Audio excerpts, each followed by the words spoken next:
Hey, friends.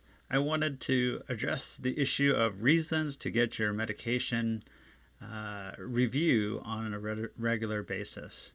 And so, for anyone over 65, generally it's recommended that once a year you get your medications reviewed on thoroughly. And there are three reasons why I think that this should be done. The first is your body changes over time.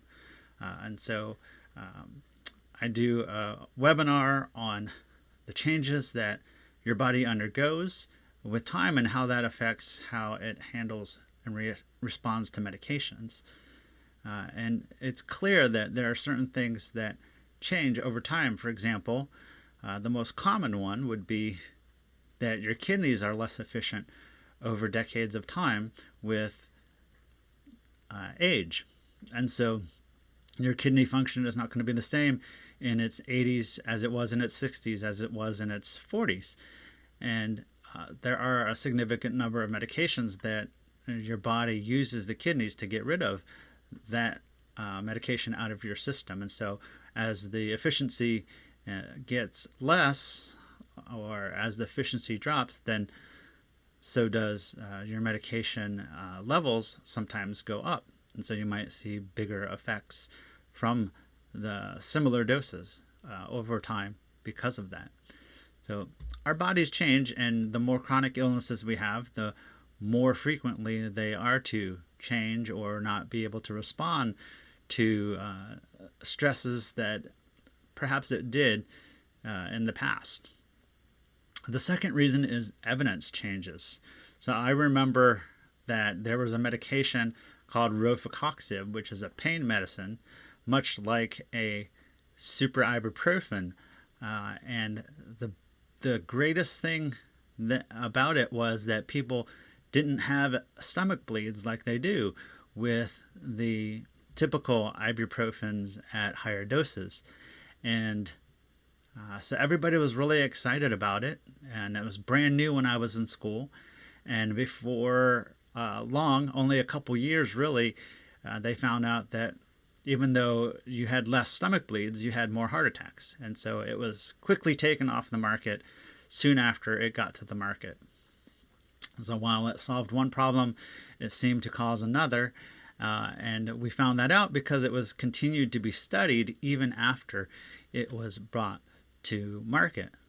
And so a lot of those things we know only after these matters have been studied and works published. So the evidence changes over time. The third issue is that your risk and your benefit changes as well. And this should be highly individualized, as no two people are exactly the same. No two people have the same combination of chronic illnesses. And so the one example I can think of most readily is, of course, aspirin. And so you probably have grown up hearing an aspirin a day. And while that was true, more modern studies have looked at the opposite end of the issue. And so before, that was all based off of efficacy. Can we stop people from having heart attacks and strokes? And now what we've seen is looking at the safety side, depending on what age you're at and your risk. If you've never had a heart attack or a stroke, if there's no other reasons like heart valves or anything like that that you should be taking aspirin, then your risk for actually a stomach bleed would be greater than your benefit of preventing one of those heart events. And that's clearly stated in many guidelines over the past 5 to 7 years. And so that's a particular case where your risk and your benefit has changed over time.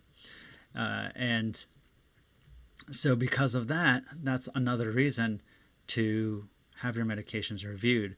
You can think of it in investment terms as well, if you like. I know many people that have 401ks, for example, have really aggressive portfolios while they're younger. And then when they retire, their risk changes, and so then they go to a more conservative portfolio. the analogy would be very similar for medications, where maybe now that your physiology has changed, our understanding of the literature has changed, that we have a better idea of how your risk benefit may change with age as well. And so it may come to a point where your risk becomes greater than the benefit that you're hoping for. And so that may be a situation where you decide it's time, with your medical team, of course, that it's time to stop a particular medication. We call that deprescribing. So those are three of the reasons why I think it's good to have your medications reviewed at least annually when you're over 65. And there's other reasons to have them reviewed more frequently if you're having urgent care, ER, hospitalizations more frequently. That's also a reason to have your medications reviewed more frequently. Those are three of the reasons I think that you should get your medications reviewed. Again, the first being that your body has changed over time, the evidence has changed over time, and your risk-benefit changes over time. If you've enjoyed this, please hit the like button.